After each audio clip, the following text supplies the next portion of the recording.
தற்போது கிடைத்துள்ள அண்மை செய்தி. ஆம்ஸ்ட்ராங் வழக்கில் அஸ்வத்தாமன் இன்று ஆஜர்படுத்தப்பட இருக்கிறார். இவருடைய மனு மீதான விசாரணை எழும்பூர் நீதிமன்றத்தில் இன்று பிற்பகல் நடைபெற உள்ளதாக தற்போது கிடைத்துள்ள அண்மை செய்தியாக பார்த்து வருகிறோம்.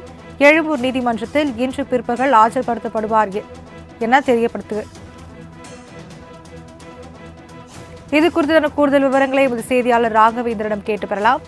வணக்கம் ராகவேந்தர், விவரங்களை பதிவு பண்ணலாம்.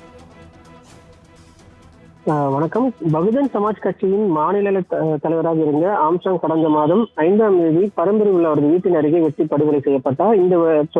இந்த வழக்கு தொடர்பாக பிரபல ரவுடி ஆற்காடு சுரேஷின் தம்பி பொன்னை பாலு, திருவேங்கடம் உட்பட 21 பேர் கைது செய்யப்பட்டனர். இதில் திருவேங்கடம் போலீசாரால் என்கவுண்டர் செய்யப்பட்டார்.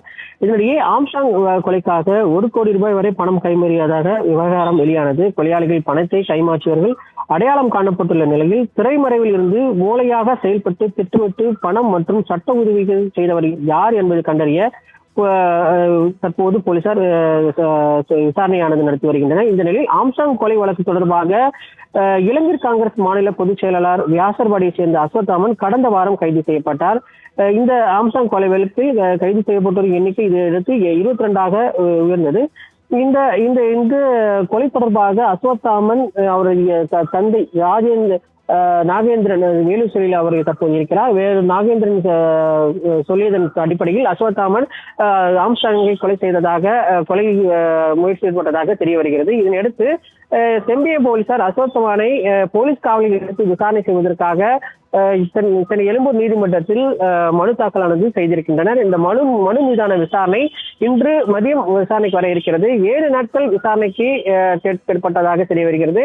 இதையடுத்து இன்று மாலை அவருக்கு எத்தனை நாட்கள் விசாரணை அனுமதிக்கப்படும் என்று தெரிய வரும்.